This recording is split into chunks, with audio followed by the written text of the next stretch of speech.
नमस्कार विद्यार्थी मित्रमैत्रिणींनो, केसागर पब्लिकेशनच्या केसागर करिअर अकॅडमी यूट्यूब चॅनलवरती तुमचं पुन्हा एकदा स्वागत आहे।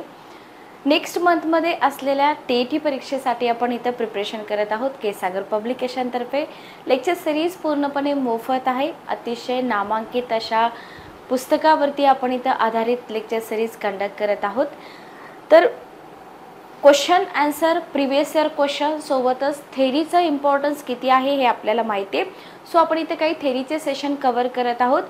पुस्तकांसाठी तुम्ही आपल्या ऑफिशियल वेबसाईटला भेट देऊ शकता, अजूनही आपल्याकडे वेळ आहे। तर तुम्ही काय करू शकता, तुम्ही केसागर पब्लिकेशनच्या ऑफिशियल वेबसाईटवरती जावा। ऑफिशियल वेबसाईटवरती गेल्यानंतर तुम्हाला ऑदर एग्जामचा एक कॉलम दिसेल। अशा प्रकारे आपली वेबसाईट ओपन होते। तिथं तुम्ही ऑदर एग्जाममध्ये जावा। ऑदर एग्जाममध्ये एज्युकेशन टीईटी किंवा टेट असा एक कॉलम आहे। तिथं आपल्या पब्लिकेशनची टीईटी संबंधित सगळी पुस्तकं तुम्हाला मिळून जातील। जसं की इथं IBPS पॅटर्ननुसार नेट सेटचं पुस्तक आहे, महा टीईटी पेपर 1-2 आहे, स्पर्धा परीक्षा मराठी शब्दसंग्रह सगळ्या स्पर्धा परीक्षांसाठी।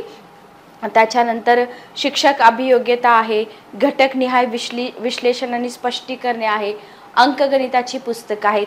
तर सगळी पुस्तकं एकाच ठिकाणी तुम्हाला मिळतील। जे पुस्तक तुम्हाला मागवायचे ते तुम्ही इथून मागवू शकता, ठीक आहे। सध्या तरी आपण हे जे पुस्तक आहे महा टीईटी पेपर 1 पेपर 2 बालमानसशास्त्र आणि अध्यापनशास्त्र या पुस्तकातून थेरीचेही क्वेश्चन कंडक्ट केलेले थेरीचेही सेशन कंडक्ट केलेले आहेत आणि क्वेश्चन आन्सरचे पण केलेले आहेत, ठीक आहे ओके। पण आपण काही सिलेक्टेड घेतले, तुम्ही पुस्तक घ्या। पुस्तकामध्ये 13 पासून 21 पर्यंतचे प्रीवियस इयर क्वेश्चन पेपर्स, त्याचे विश्लेषण, आकृत्या, तक्ते आणि सगळ्यात महत्त्वाचं म्हणजे वस्तुनिष्ठ प्रश्न तुम्हाला इथं मिळत आहेत, ठीक आहे ओके क्लिअर। याच पुस्तकातून आपण घेत आहोत थेरीचे सेशन।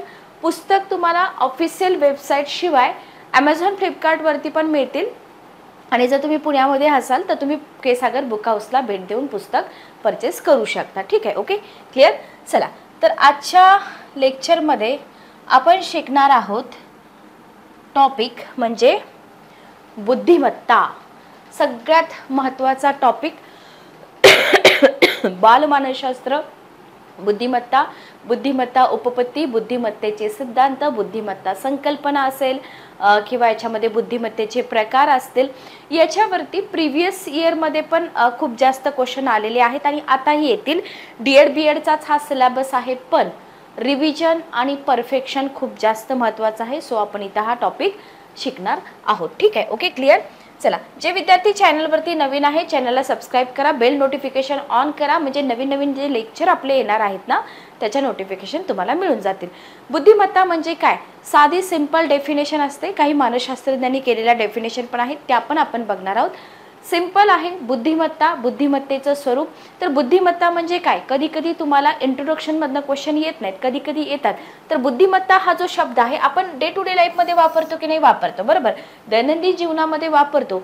विविध व्यक्तींनी बुद्धिमत्तेचे विविध प्रकारांनी वर्णन केले। व्यक्ती म्हणजे कोण, मानसशास्त्रज्ञ बरोबर। तर त्यांनी काय केलेलं आहे, विविध प्रकारे बुद्धिमत्तेचं वर्णन केलेलं आहे। ते सगळं आपल्याला काय करायचं या टॉपिकमध्ये शिकायचं आहे, ओके क्लिअर। बघा डेफिनेशन बघूया आपण। डेफिनेशनवरती क्वेश्चन विचारण्याचा ट्रेंड चालूच आहे। तर बुद्धिमत्ता म्हणजे काय, बुद्धिमत्ता म्हणजे हेतुपूर्वक कृती करणे। जेव्हा तुम्हाला एखादा क्वेश्चन बनतो की बुद्धिमत्ता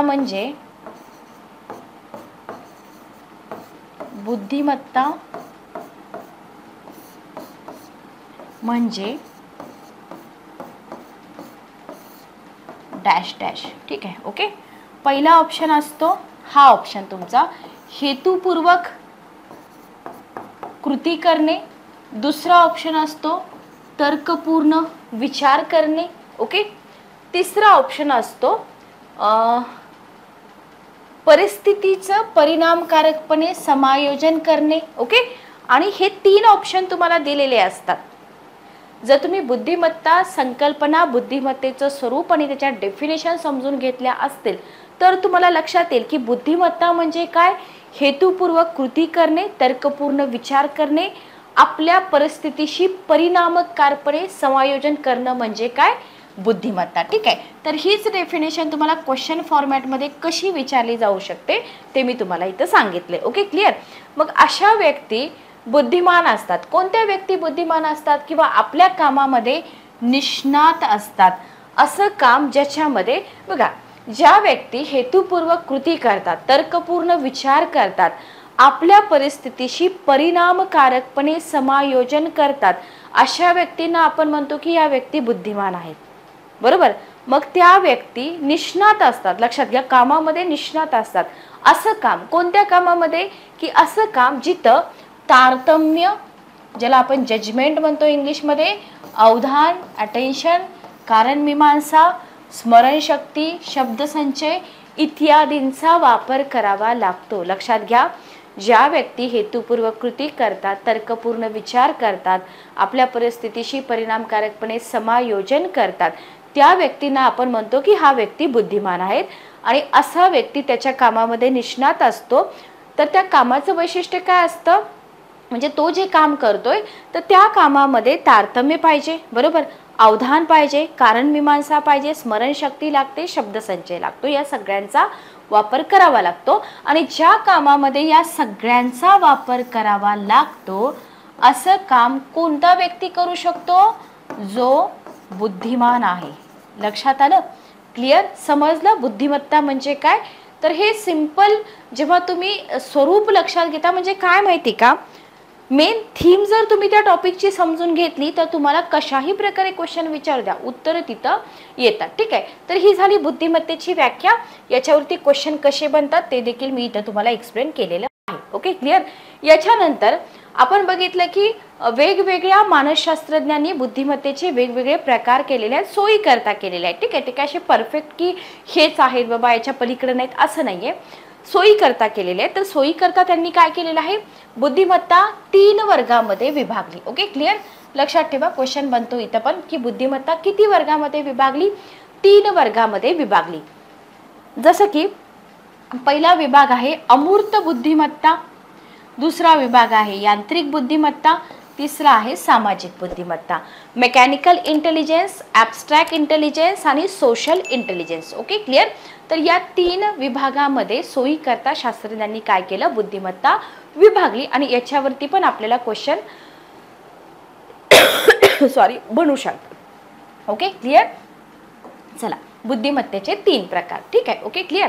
आता याच्यामध्ये 3 प्रकारामधला पहिला प्रकार आपण बघूया. अमूर्त बुद्धिमत्ता म्हणजे काय? क्लिअर.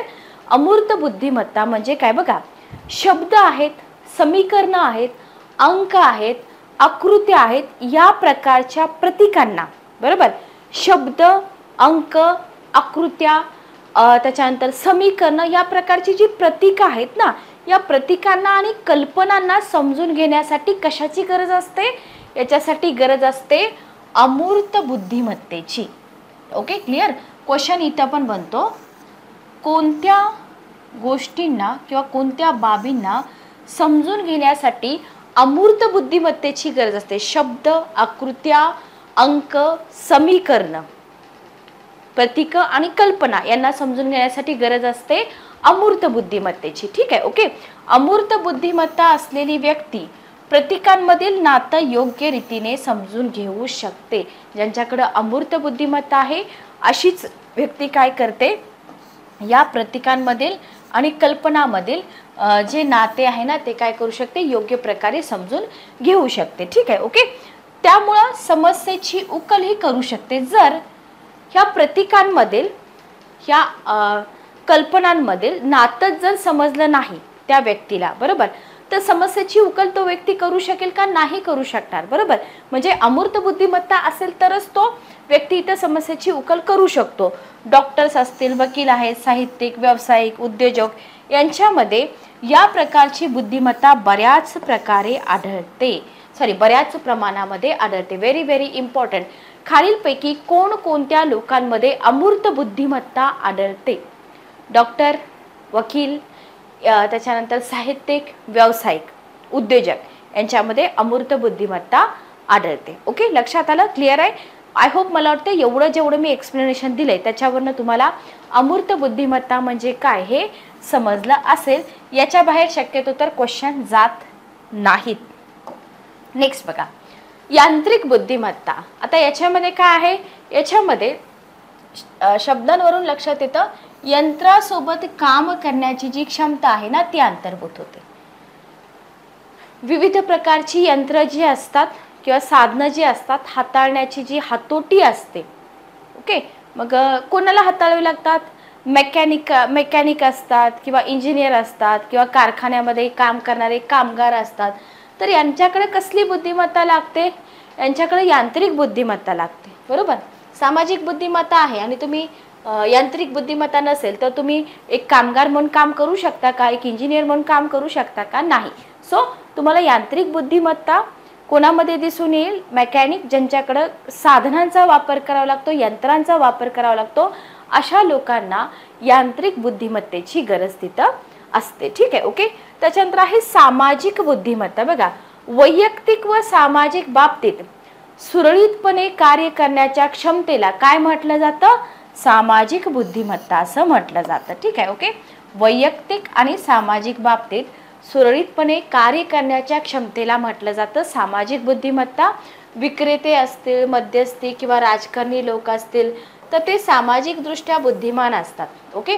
आणि ज्या लोकांकडे सामाजिक बुद्धिमत्ता असते ना अशी लोक काय करतात, सहजतेने मित्र बनवू शकतात. ओके. स्वतःच्या वर्तणुकीवर नियंत्रण पण ठेवू शकतात.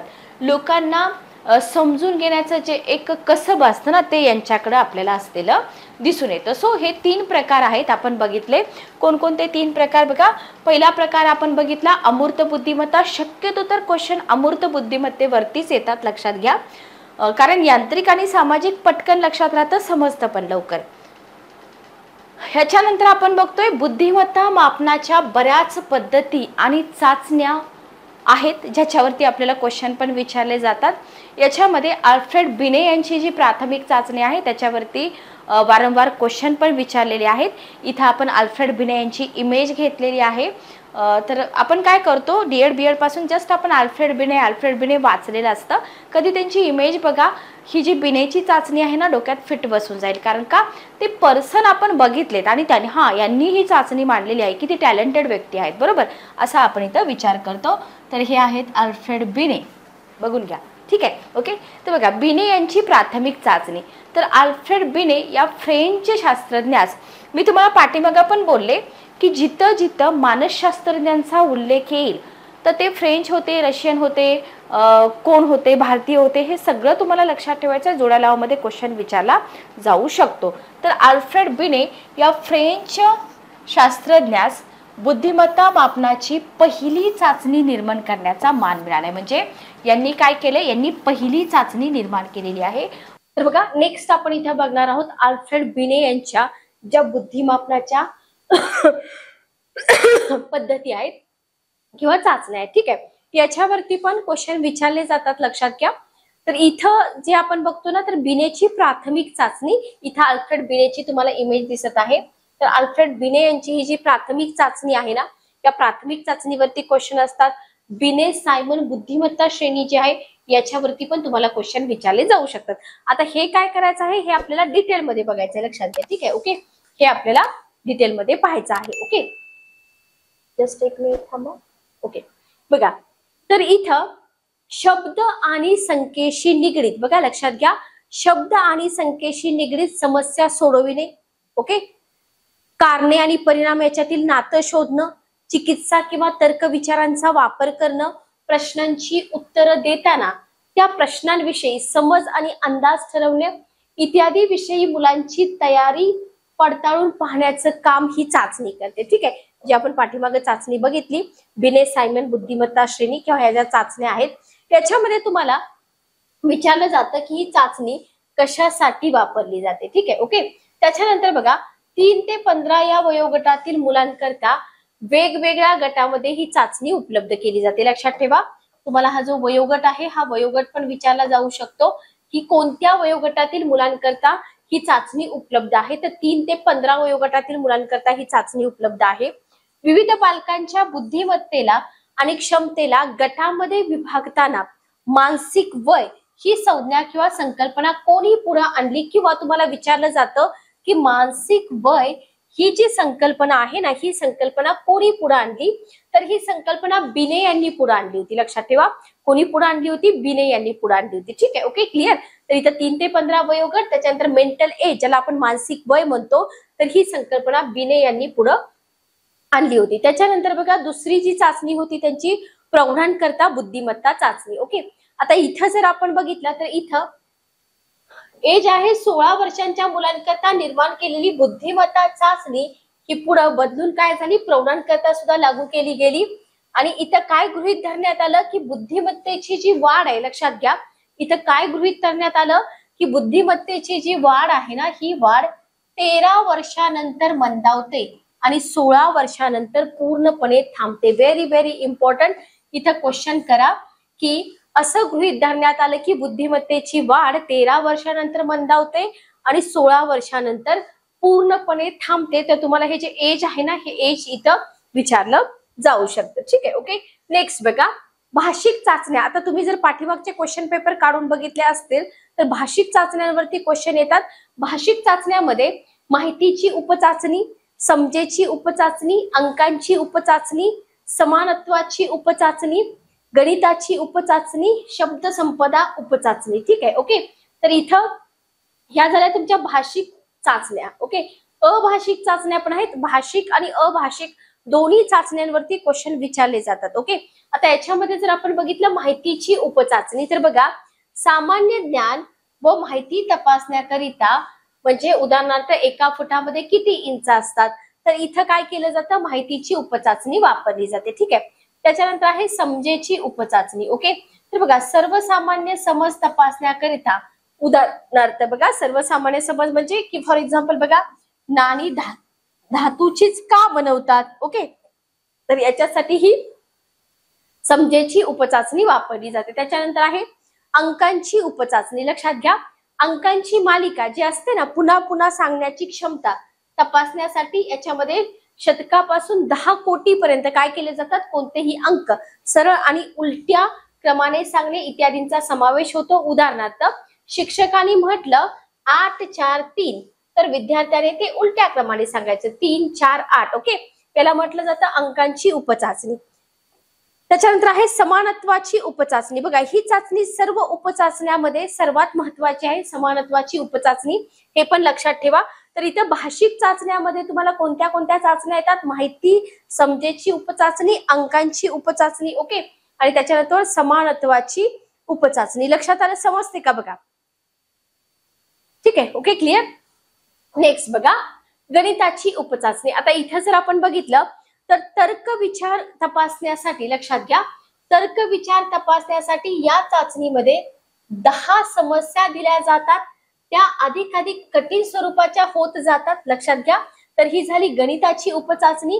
त्याच्यानंतर शब्द संपदा उपचाचणी. बघा याच्यामध्ये शब्द संपदा तपासली जाते. लक्षात घ्या, याच्यामध्ये शब्द संपदा तपासली जाते आणि शब्द संपदा बुद्धिमत्तेचं एक विश्वासार्ह परिमाण समजलं जातं. Very very important.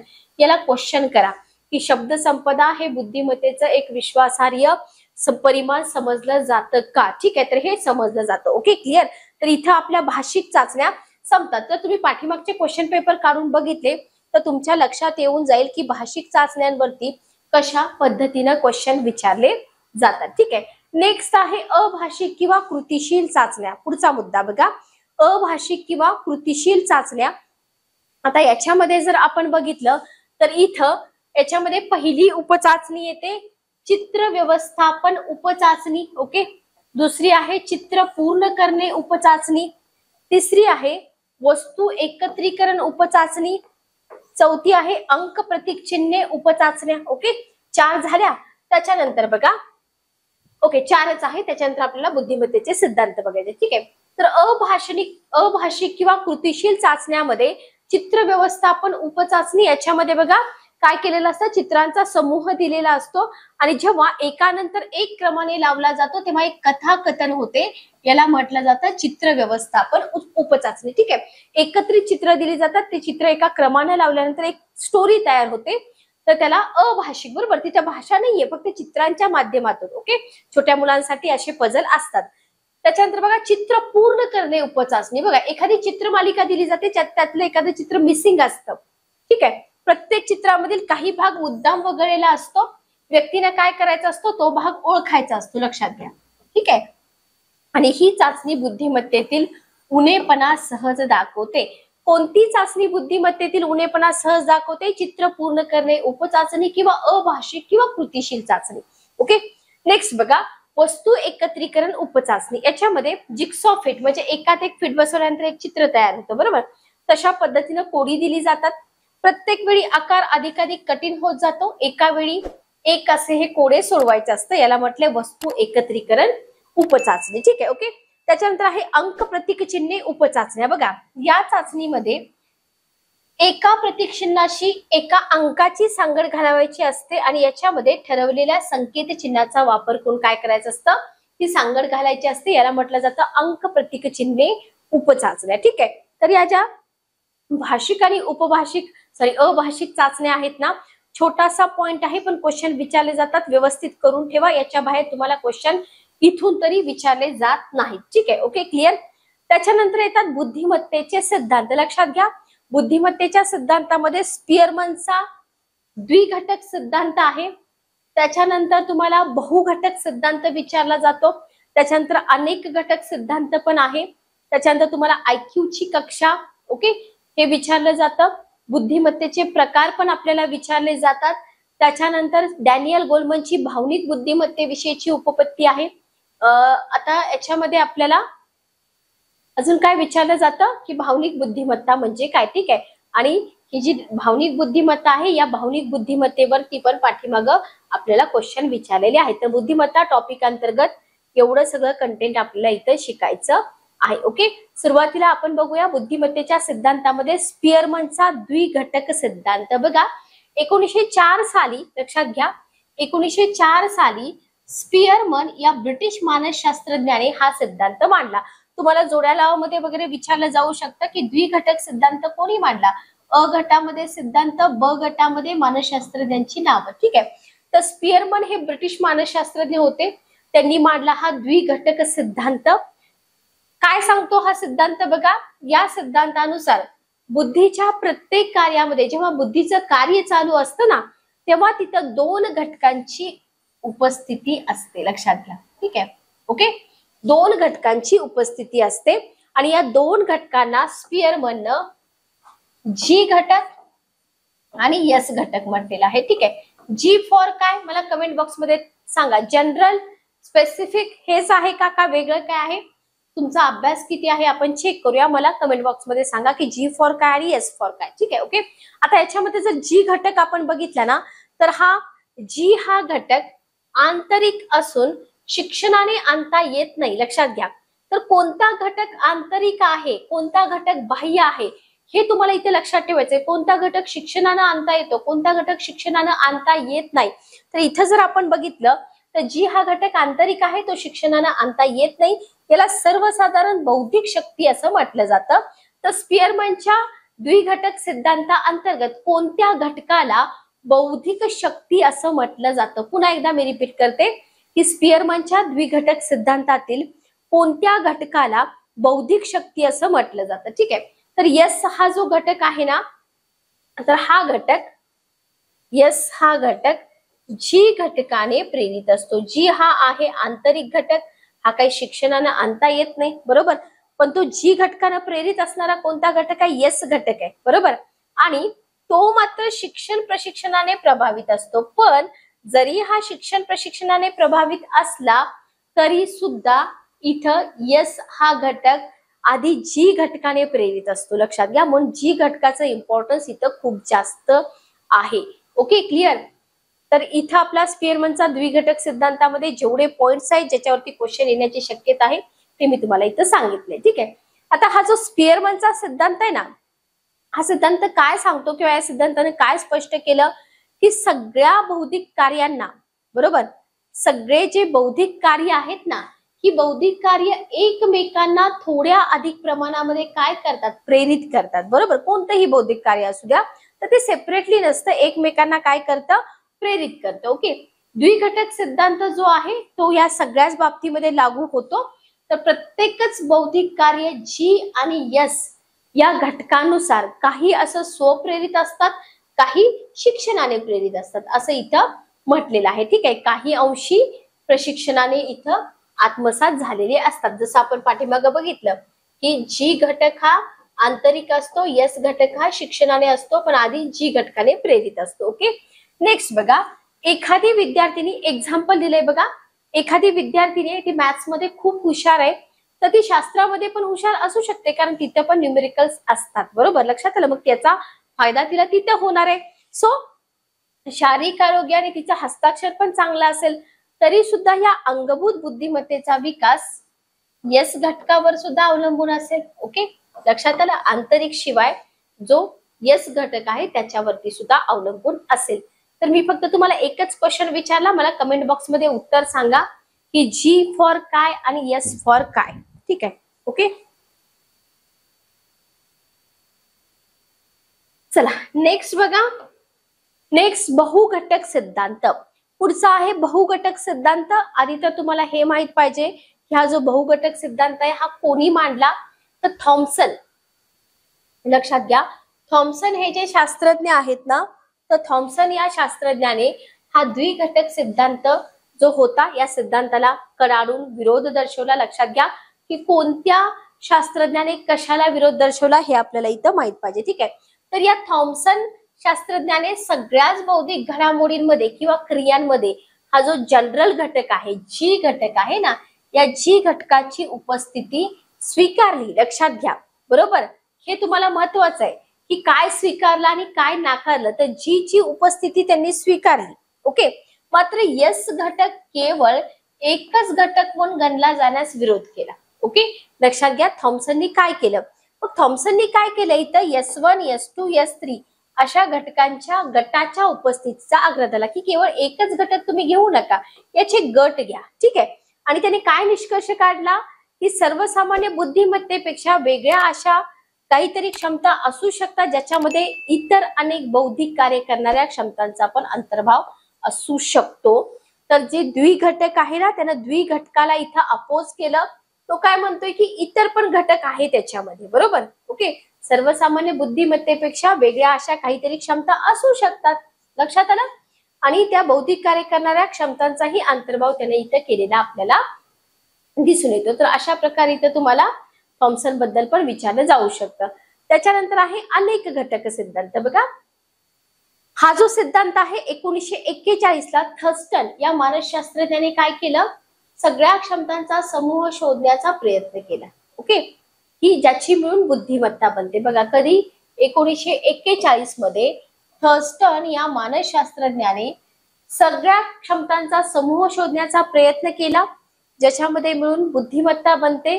आणि सगळ्या क्षमता पडताळण्याकरता काय केलं, विविध चाचण्या निर्माण केल्या. ओके, थर्स्टनच्या चाचण्या तुम्हाला विचारल्या जाऊ शकतात.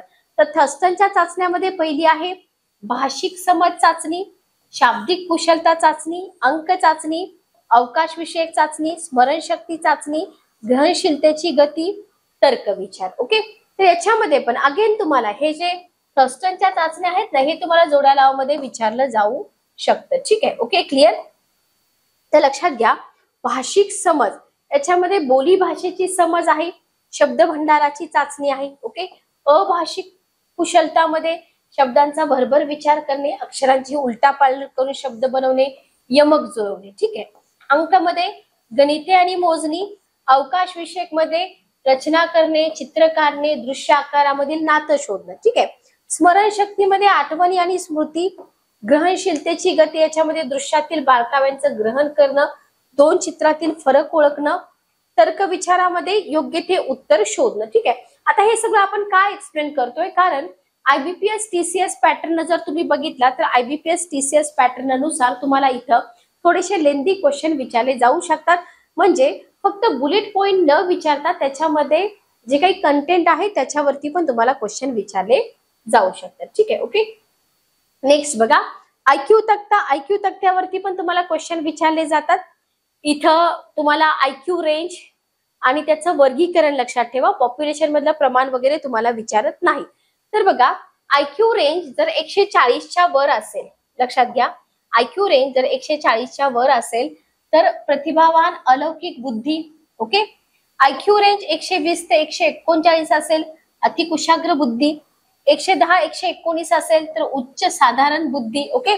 पॉप्युलेशन मध्ये किती पर्सेंटेज आहे हे तुम्हाला विचारणार नाही जुळ्या लावामध्ये, पण IQ रेंज आणि वर्गीकरण हे तुम्हाला अ गट ब गट देऊन विचारलं जाऊ शकतं. ठीक आहे. ओके. क्लिअर. नेक्स्ट बघा, 90 ते 109 सर्वसामान्य बुद्धी. 80 ते 89 निम्न सर्वसामान्य बुद्धी. 70 ते 79 सीमावर्ती मंदता. 70च्या खाली मतिमंदता. लक्षात घ्या, 70च्या खाली आहे मतिमंदता. ओके. समजते का बघा.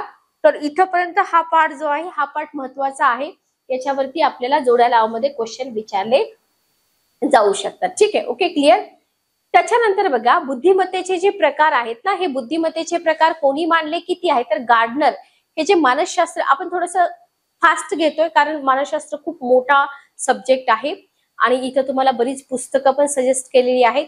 तर बघा, मानसशास्त्रज्ञाने 7 प्रकारची बुद्धिमत्ता इथं सांगितली आहे. गार्डनर हा जो मानसशास्त्रज्ञ आहे ना, तर याने 7 प्रकारच्या बुद्धिमत्ता सांगितलेत. इथे तुम्हाला मल्टिपल जे एक डायग्राम दिली त्याच्यामध्ये हे जे 7 प्रकारची बुद्धिमत्ता आहे तुम्हाला दाखवलेली आहे. जसं की इथं तुम्हाला म्युझिकल आहे, बरोबर, त्याच्यानंतर मॅथमॅटिकल आहे, लिंग्विस्टिक आहे, व्हिज्युअल आहे, बरोबर. तर इथं बघा, तर भाषिक बुद्धिमत्ता 7 प्रकारची बुद्धिमत्ता आपण आधी बघूया. भाषिक बुद्धिमत्ता, संगीत विषयक बुद्धिमत्ता, अंक आणि तर्क क्षमता विषयक बुद्धिमत्ता, अवकाश विषयक बुद्धिमत्ता, शारीरिक गतिजन्यता विषयक बुद्धिमत्ता, त्याच्यानंतर आहे परस्पर संबंधातील बुद्धिमत्ता, स्वसमज बुद्धिमत्ता. 7 प्रकार झाले. ओके. 7 प्रकार. ठीक आहे. तर हे 7 प्रकार आपल्याला आधी बघायचे. तर गार्डनर यांनी सांगितलेले हे 7 प्रकार आहे. त्याच्यामध्ये जी भाषिक बुद्धिमत्ता आहे ना, सिंपल आहे. नावावरून आपल्याला लक्षात येते की शब्द शिकणं, बरोबर, किंवा शब्द समजण्याची क्षमता, समृद्ध भाषा, व्याकरण, भाषेचा वापर म्हणजे भाषिक बुद्धिमत्ता. ओके. आता याचे एक्झाम्पल बघा की अशी बुद्धिमत्ता कोणाकडे चांगली असते, जे कवी आहेत, लेखक आहेत, पत्रकार आहेत, यांच्यामध्ये भाषिक बुद्धिमत्ता चांगली असते. ठीक आहे. ओके. संगीत विषयक बुद्धिमत्ता, संगीत ओळखणं, संगीत समजून घेणं, निर्माण करणं, ही जी क्षमता लागते ना, त्याला म्हटलं जातं संगीत विषयक बुद्धिमत्ता. म्हणजे वाद्य वाजवणं, संगीत चाली रचणं, दिग्दर्शित करणं, याच्याकरता लागते संगीत विषयक बुद्धिमत्ता. सगळ्यांनाच करता येतं का, हे नाही करता येत. ज्यांना संगीत विषयक बुद्धिमत्ता आहे त्यांनाच करता येतं, बरोबर. त्याच्यानंतर आहे तर्क, अंक आणि तर्क क्षमता विषयक बुद्धिमत्ता. सिंपल आहे. तर्क समजून घेणं, त्याच्याविषयी गणित असणं, जाणीव असणं, बरोबर, जाणीव असणं, अंकामधली जादू असेल समजून घेणं, ही जी लागणारी क्षमता आहे प्रत्येकाकडे असते का नाही. अंक तर्क विषयक बुद्धिमत्ता ज्याच्याकडे असते तोच व्यक्ती हे करू शकतो. तर तर्क, विचार आणि गणित चांगलं असतं अशा व्यक्तींचं. ओके. त्याच्यानंतर आहे अवकाश विषयक बुद्धिमत्ता. व्हेरी व्हेरी इम्पॉर्टंट, लक्षात ठेवा. तर दृश्य अवकाशाची समज असणे म्हणजे अवकाश विषयक बुद्धिमत्ता. लक्षात घ्या, इथं अवकाश विषयक बुद्धिमत्ता म्हणजे दिशांचं ज्ञान असणं, त्रिमिती आकलन, 3 डायमेन्शनल, बरोबर, पुतळ्यांची निर्मिती करणं, याच्यासाठी या प्रकारची बुद्धिमत्तेची जी क्षमता असते ना ती गरजेची असते. त्याच्यामध्ये वास्तू विशारद येतात, नावाडी येतात, मूर्तिकार येतात. व्यक्तीमध्ये या प्रकारची बुद्धिमत्ता कशी असते, मुबलक प्रमाणामध्ये आढळते. ओके. त्याच्यानंतर आहे शारीरिक गतिजन्यता विषयक बुद्धिमत्ता. बघा, आता इथं जर आपण बघितलं तर शारीरिक हालचालींवर योग्य नियंत्रण, वस्तूंची योग्य हाताळणी, गतिमान शारीरिक हालचाली यांचा समावेश या प्रकारच्या बुद्धिमत्तेमध्ये होतो. लक्षात घ्या. ठीक आहे. स्नायूंवरील नियंत्रण, जलद हालचाली, लालित्यपूर्ण हालचाली, शरीराचा तोल, याच्यामध्ये काय गरजेची असते, शारीरिक गतिजन्य बुद्धिमत्ता इथं पडता येते. लक्षात घ्या. आता याच्यामध्ये एक्झाम्पल कोणाचे देऊ शकता तुम्ही, खेळाडू, नृत्यांगना, चांगलं हस्ताक्षर, शारीरिक हालचाली, हावभाव, भावना. तर याच्यासाठी ही बुद्धिमत्ता आवश्यक असते. कोणती, शारीरिक आणि गतिजन्य विषयक बुद्धिमत्ता. ठीक आहे. ओके. चला पुढची बघा, परस्पर संबंधातील बुद्धिमत्ता. सिंपल आहे, याला आपण सामाजिक बुद्धिमत्ता म्हणू शकतो. म्हणजे मनोव्यापार ओळखणं, मनस्थिती जाणणं, स्वभाव, प्रेरणा, इच्छा, आकांक्षा जाणणं. आता हे एवढं सोपं नाहीये, आपण डे टू डे लाईफ मध्ये बघतो की लोकांचे स्वभाव आपण पटकन ओळखू शकत नाही, बरोबर. त्याच्यासाठी अशी बुद्धिमत्ता लागते. ओके, इतरांशी चांगले संबंध प्रस्थापित करू शकतात अशी लोक. ओके, जसं की उद्योजक असतील, चांगले विक्रेते, कन्व्हिन्स करणं लोकांना, बरोबर, उपचार तज्ज्ञ असतील, तर यांच्यामध्ये ही बुद्धिमत्ता मुबलक विपुल प्रमाणामध्ये असते. ठीक आहे. त्याच्यानंतर आहे 7वं स्वसमज बुद्धिमत्ता. लक्षात घ्या, तर स्वतःची बलस्थानं ओळखणं. लक्षात घ्या, स्वसमज नावावरूनच लक्षात येतं आपल्याला स्वसमज बुद्धिमत्ता. तर इथे स्वतःची बलस्थानं ओळखणं, स्वतःच्या इच्छा असतील, बुद्धिमत्ता आणि वर्तणुकीविषयी योग्य समज असणं, याला आपण म्हणतो स्वसमज बुद्धिमत्ता. ओके, लक्षात आलं. तर गार्डनरचे हे 7 प्रकार लक्षात ठेवा. त्याच्यानंतर आपण बघतो डॅनियल गोलमनची भावनिक बुद्धिमत्तेविषयीची उपपत्ती. Very very important. इथे तुम्हाला इमेज दिसत आहे, सॅडनेस, जॉय, फिअर, बरोबर, अँगर. तर भावनिक बुद्धिमत्तेविषयी उपपत्ती आहे. आधी तर आपल्याला इथं भावनिक बुद्धिमत्ता म्हणजे काय माहित पाहिजे, कारण डेफिनेशन वरती क्वेश्चन विचारायचा ट्रेंड आहे. तर लक्षात घ्या, डॅनियल गोलमनची भावनिक बुद्धिमत्तेविषयीची उपपत्ती जी आहे ना, त्याच्या आधी आपण भावनिक बुद्धिमत्ता म्हणजे काय समजून घेऊया. ठीक आहे, बरोबर. तर बघा, भावनिक बुद्धिमत्ता किंवा भावनिक गुणांक ही जी संज्ञा आहे ना, बऱ्याच वेळा समान अर्थाने प्रयोगात आणली जाते, बरोबर. ओके, भावनिक बुद्धिमत्तेचा संबंध कशाशी येतो, व्यक्तीच्या स्थानाशी येतो. म्हणजे त्या व्यक्तीचं कुटुंबामधलं स्थान काय आहे, त्या व्यक्तीचं समाजातलं स्थान काय आहे, बरोबर, किंवा संघटनेतील कामाच्या ठिकाणातील. ओके, तर हे तुम्हाला इथे लक्षात ठेवायचं भावनिक बुद्धिमत्तेविषयी. ठीक आहे. तर पाठीमागचे पेपर जर तुम्ही काढले तर तुमच्या लक्षात येऊन जाईल की बाबा आपल्याला इथं भावनिक बुद्धिमत्तेबद्दल क्वेश्चन विचारलेले आहेत का नाही. तर जीवनामध्ये उच्च प्रतीचा बुद्धी गुणांक यशस्वीतेची ग्वाही देऊ शकतो का, नाही देऊ शकत. लक्षात घ्या, असं नाहीये की एखाद्याचा बुद्ध्यांक खूप चांगला आहे पण तो आयुष्यात काहीच करू शकला नाही, बरोबर. उच्च बुद्ध्यांक जो 20च्या वरती असतो तर दर्जा देण्याची खात्री देतो, पण तुम्हाला व्यक्ती म्हणून श्रेष्ठ बनवू शकतो का, नाही. तर जीवनात यशस्वी होण्यासाठी समायोजन कसं करावं हे ठरवण्यासाठी विविध तज्ञांनी काय केलं, अभ्यास केला आणि आपलं जीवन यशस्वी कसं झालं. तर या प्रश्नाचे उत्तर देऊ शकणारी भावनिक बुद्धिमत्ता ही संकल्पना कोणी मांडली, डॅनियल गोलमन यांनी मांडली. कधी मांडली, 1995 मध्ये मांडली. लक्षात घ्या. आणि त्यांनी भावनिक बुद्धिमत्तेमध्ये कशाचा समावेश केला, स्वजाणीव याला 1 नंबर द्या, स्वयंशिस्त याला 2 नंबर द्या, सहानुभूती याला 3 नंबर द्या. ठीक आहे. ओके, लक्षात आलं. तर डॅनियल गोलमन यांनी भावनिक बुद्धिमत्तेमध्ये कशाचा समावेश केला, स्वजाणीव, स्वयंशिस्त आणि सहानुभूती यांचा समावेश केलेला आपल्याला इथं दिसून येतो. ठीक आहे. Okay, clear. तर आता इथं तुम्हाला त्यांनी नातेसंबंधात आणि आपल्यामध्ये भावनांचं व्यवस्थापन करण्यासाठी, स्वतःला प्रेरणा देण्याकरता, तसेच स्वतःच्या आणि इतरांच्या भावना ओळखण्यासाठी जी क्षमता असते तिला भावनिक बुद्धिमत्ता म्हटलंय. तर ही डॅनियल गोलमनची जी डेफिनेशन आहे, ही डेफिनेशन तुम्हाला एक्झाम मध्ये विचारली जाऊ शकते. थोडक्यात काय माहिती का, एकापेक्षा दुसऱ्या व्यक्तीचा वेगळेपणा दाखवणारी जी क्षमता असते, त्या क्षमतेचा जो गट असतो त्याला म्हटलेला आहे भावनिक बुद्धिमत्ता. ठीक आहे, डेफिनेशन वरती व्यवस्थित लक्ष द्या. तर इथे तुम्हाला रॉबर्ट कुपर यांची पण एक डेफिनेशन दिली. बघा, डॅनियल गोलमनची डेफिनेशन इम्पॉर्टंट आहे, पण त्यांच्या सोबतच रॉबर्ट कुपर यांची डेफिनेशन पण लक्षात ठेवा, दलीप सिंग यांची पण डेफिनेशन लक्षात ठेवा. तर रॉबर्ट कुपर काय म्हणतात बघा, मनुष्यबळ, माहिती, विश्वास आणि सृजनशीलता यांचं मूळ असणाऱ्या भावनांच्या शक्ती आणि कुशाग्रतेचा परिणामकारक उपयोग करणं, ती समजणं व जाणीव असणं यांची क्षमता म्हणजे भावनिक बुद्धिमत्ता. आता लक्षात घ्या, कुपर यांच्या डेफिनेशन मध्ये मनुष्यबळ, माहिती, विश्वास, सृजनशीलता, ठीक आहे, यांची मूळ असणाऱ्या भावनांच्या शक्ती ज्या आहेत, ओके, याचा उल्लेख आहे. सॉरी, दलीप सिंगची डेफिनेशन तुम्ही बघितली तर तात्कालिक वातावरण आणि आतून बाहेर येणाऱ्या भावनिक उत्तेजनांचा अफाट वैविध्याला यशस्वीपणे आणि योग्य तऱ्हेने उत्तर देण्यासाठी वैयक्तिक क्षमता जी असते ना, त्याला म्हटलंय भावनिक बुद्धिमत्ता. तुम्ही कसं रिॲक्ट होता थोडक्यात. ओके, फक्त डेफिनेशन मधले वर्ड व्यवस्थित लक्षात ठेवायचे आपल्याला.